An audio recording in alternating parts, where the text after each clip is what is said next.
One rode out of the open steppe and conquered the largest land empire in human history.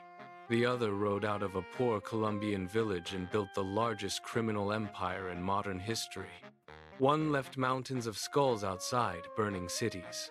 The other left $30 billion and a body count of 4,000. Both built kingdoms on violence. Both could not be stopped during their own lifetimes. Both move us closer to the most dangerous human being who has ever lived. Only one of them advances. Tonight, Genghis Khan against Pablo Escobar. The conqueror against the kingpin. Round of 16, match 2. Genghis Khan arrives in this round as the champion of episode 12, where he defeated Napoleon Bonaparte by sheer scale of conquest and a genetic footprint that still spreads across Asia today. Pablo Escobar arrives as the champion of episode 9, where he defeated Al Capone by orders of magnitude in wealth, body count, and political reach. Tonight, the man who reshaped the geography of the medieval world against the man who reshaped the economy of the modern world. One question.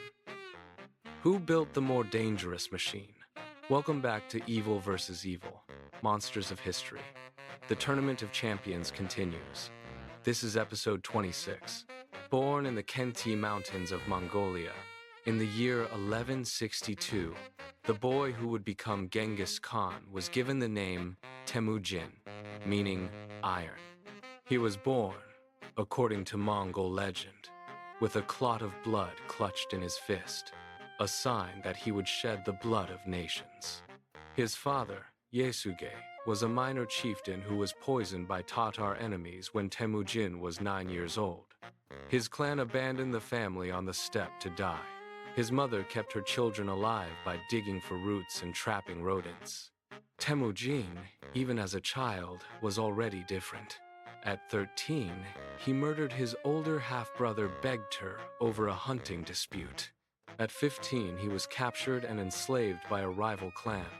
He escaped, killed his guards, and disappeared back into the grasslands. For the next 20 years, he climbed. He formed blood brother alliances. He betrayed them when necessary.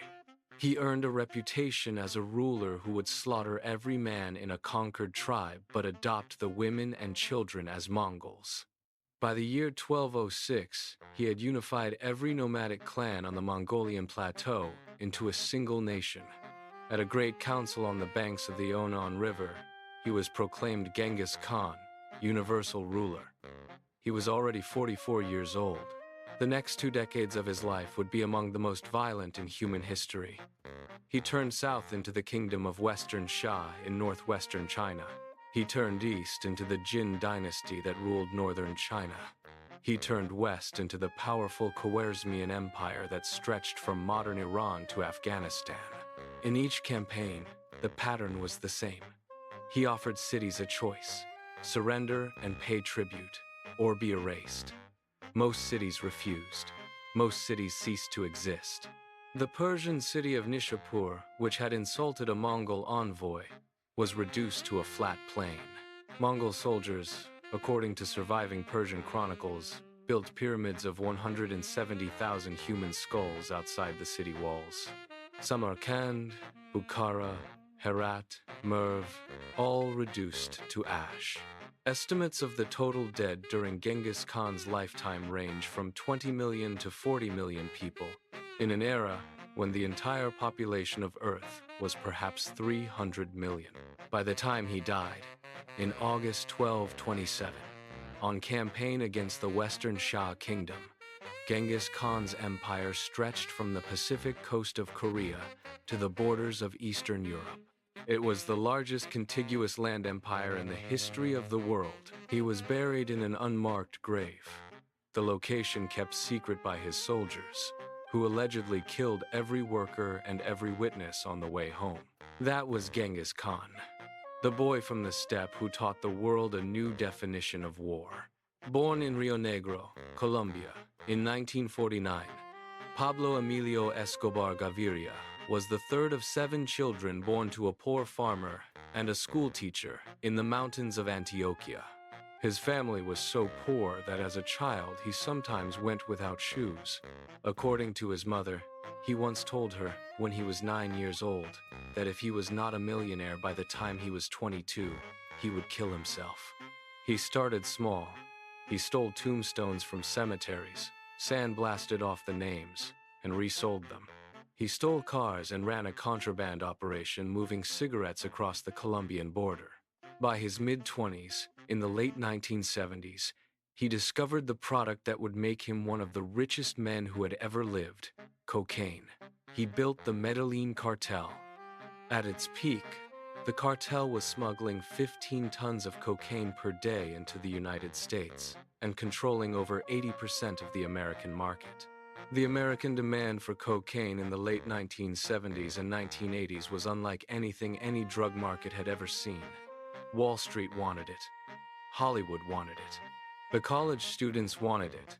And Colombia, with its coca-friendly mountains and weak central government, was perfectly positioned to grow it, refine it, and ship it.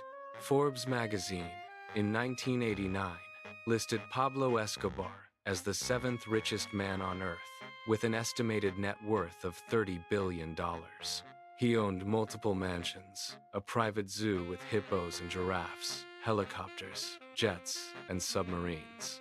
He once offered to pay off the entire $10 billion national debt of Colombia in exchange for legal immunity. His method was simple. He called it plata o plomo, silver or lead, a bribe or a bullet.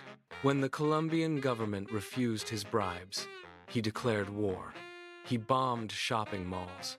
He bombed police stations. He ordered the murders of presidential candidates, ministers of justice, Supreme Court judges, and over 600 police officers. In 1989, he ordered the bombing of Avianca Flight 203, killing 110 people, in an attempt to assassinate a single presidential candidate who was not even on the plane. In 1991, he built his own prison, La Catedral, on a mountaintop overlooking Medellin, complete with a soccer field, a jacuzzi, and a discotheque. He ran his empire from inside. When the government tried to move him to a real prison in 1992, he simply walked out.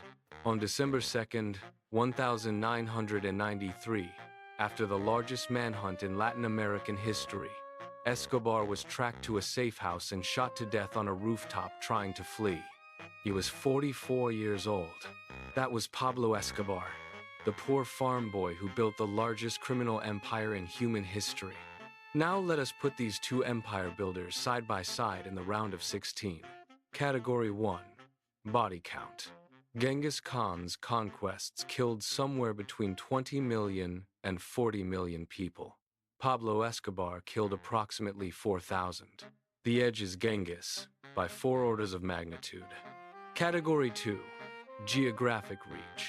Genghis Khan's empire spanned 12 million square miles, from Korea to Eastern Europe.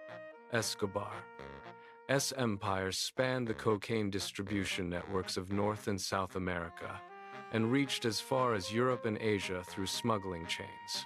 The edge in landmass controlled is Genghis. The edge in global commercial penetration, surprisingly, is Escobar. His product reached every continent except Antarctica. Category 3. Wealth. Genghis Khan's empire generated tribute from a quarter of the human population. In modern terms, the total wealth controlled by the early Mongol state might equal trillions. But Escobar, individually, had $30 billion in his own bank accounts in 1989.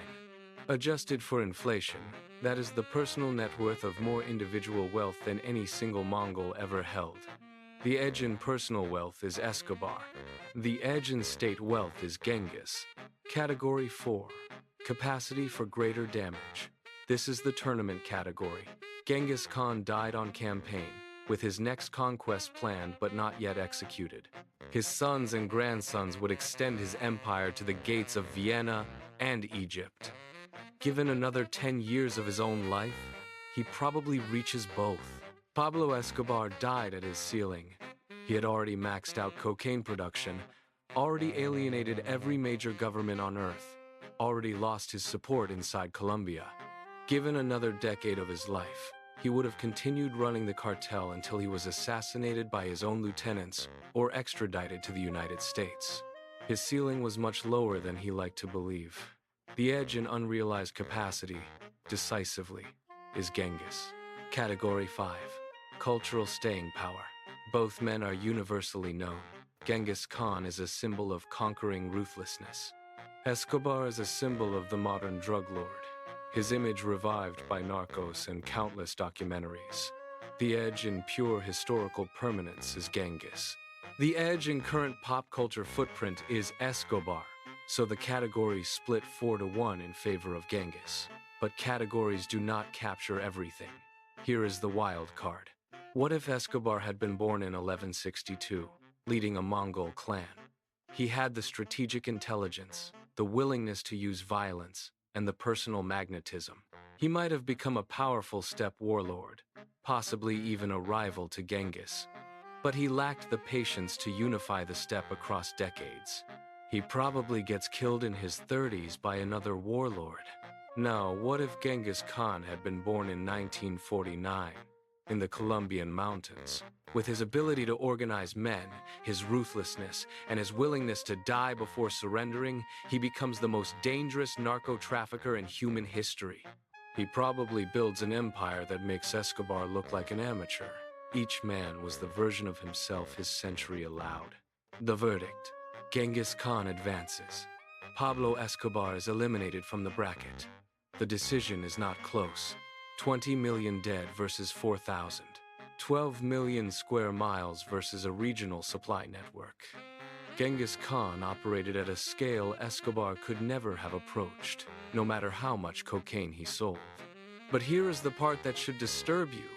Genghis Khan has been rehabilitated.